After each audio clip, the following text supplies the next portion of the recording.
I'm going to congratulate Rochdale for that, firstly, because they put everything on the line to get that result, and I would say they fully deserved it. They had, especially in the first half, they had a right go at us. I mean, we didn't try to defend them, for me. But, fair play to Rochdale. That's a very good result for them. And whatever I'm going to say in this video is not intended as disrespect for Rochdale. It's purely from a Sunderland perspective. But well done to Rochdale. Obviously, every time I've interacted, there's been some canny fans there. Obviously, there weren't any there tonight because of what's going on with the current pandemic. But there you go. But there you have it.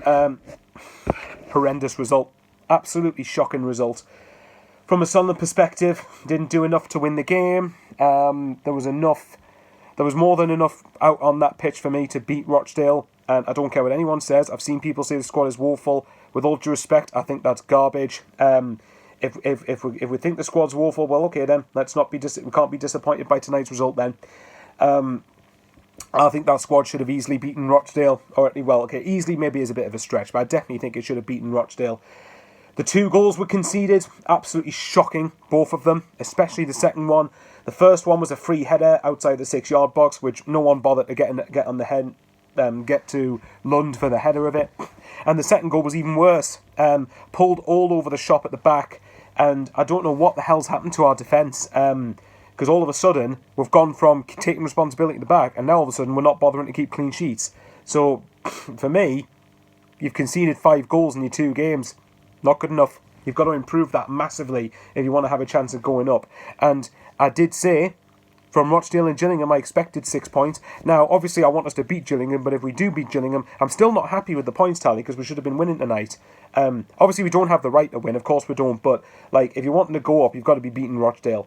And you shouldn't be getting beat off Portsmouth, truthfully told. But, fair play. We didn't do enough to win the game. We didn't do enough. The biggest thing for me was the lack of game intelligence, especially in the middle of the park, where I thought Power was all right. I thought he was trying to get forward. I just think no one around him was taking responsibility at certain points in the game.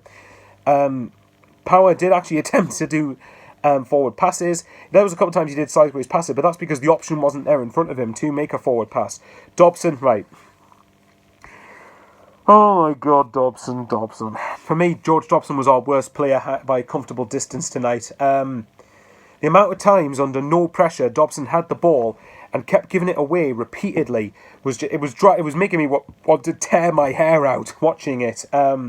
Absolutely infuriated us. And bless him, I know he seems like a really canny guy, and I don't want to lay into him, but he just looks awful. He looks absolutely terrible. The amount of times, again under no pressure, he either hoofed the ball aimlessly out for throw-ins, or he couldn't make a simple 5-yard pass to a Sunderland player, and Rochdale kept on intercepting again and again and again, and we just kept on not learning from it. And although obviously there were periods on the ball comfortably, Sunderland had more of it in the second half, but we didn't do anything with it.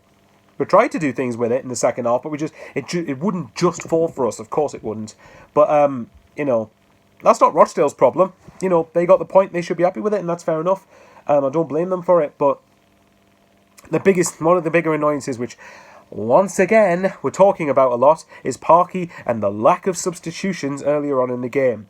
Now, obviously, he brought on Scowen for Chris Maguire and then took Wyckoff for Danny Graham. Now, that's all well and good doing that, but for me, Dobson should have came off for Scowen. Well, you know what I mean, anyway. I would have kept Maguire on the pitch. And yeah, Wyke for Graham, I think is probably a like for like. I probably would have wanted to make that substitution, but not wait until the 80th minute, Parky. Come on. This is one of the things that you have to improve. You've got to improve this if you're wanting to have a chance at taking Sunderland up. And I still don't believe the season should be written off. But I think for me, tonight was more disappointing than losing to Pompey. Like I said, the result simply isn't good enough. That doesn't mean I think the squad isn't good enough, and I think a lot of people resort to that when we don't win a game. When for me, it's a lack of application, not a lack of quality. So, as far as I'm concerned, the Parky's got to improve that. His game management's going to be a lot better. Yes, he has won promotions from this league before, but Parky, come on, mate. I still think Parky can do well for Sunderland, but if you're doing stuff like that, you're not helping yourself. You're just not helping yourself. Yeah, I'm pretty angry. I'm pretty frustrated at that result. So I'll leave you there, guys. Again, well done to Rochdale for the point. You fully deserved it. For me to be remotely content with our start of the season, Sunderland have to beat Gillingham and Ipswich now.